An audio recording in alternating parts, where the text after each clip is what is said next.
pengujian vaksin COVID-19 saat ini terus dilakukan. Badan Pengawas Obat dan Makanan atau Badan POM tengah menunggu hasil uji klinis vaksin COVID-19 yang sedang dilakukan oleh Bio Farma. Tentunya pengujian ini harus melalui standar agar siap digunakan.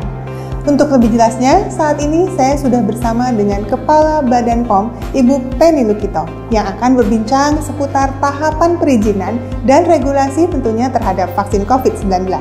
Salam sehat Ibu, apa kabar? Alhamdulillah.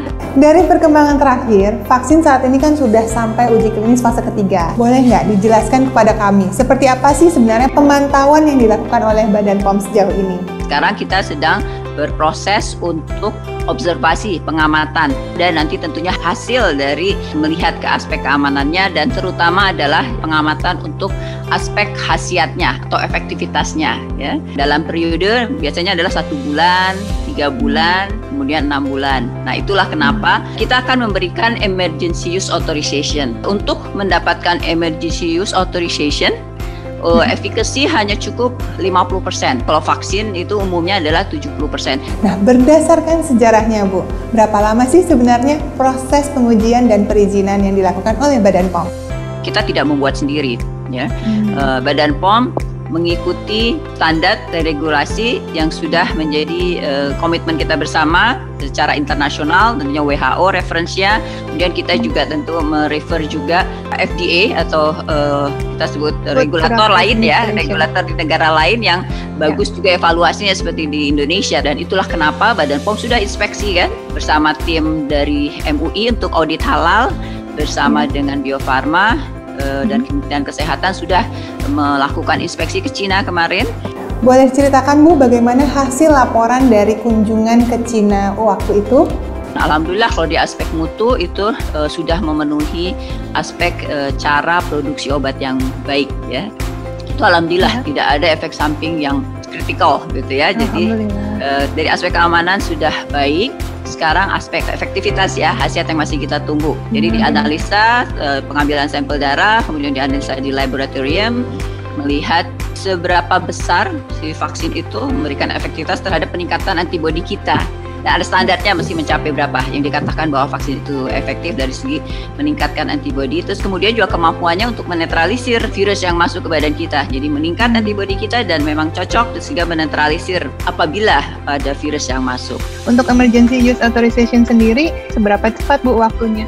Dihitungnya dilihat dari setelah subjek itu disuntik yang kedua, kemudian dia kembali ke masyarakat, ada berapa kasus yang terjadi.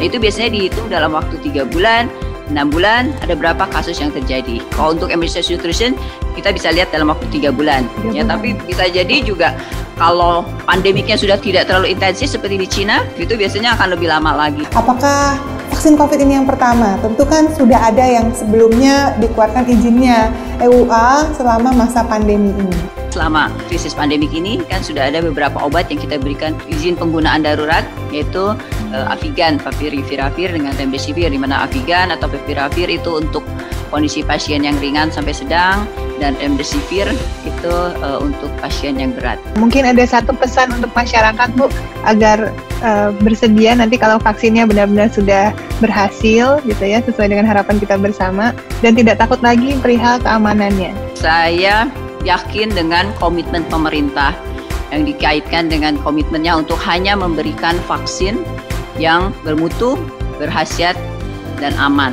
Ya, dengan demikian kita memang harus menunggu dulu waktu sehingga bisa mendapatkan data yang cukup, ya, dan Badan POM hanya akan memberikan emergency authorization apabila memang data yang dikaitkan dengan mutu, keamanan, dan khasiat itu sudah cukup lengkap, dan kami akan tentunya menganalisanya dengan para expertnya dan juga para dokter-dokter ahlinya. Terima kasih Bu.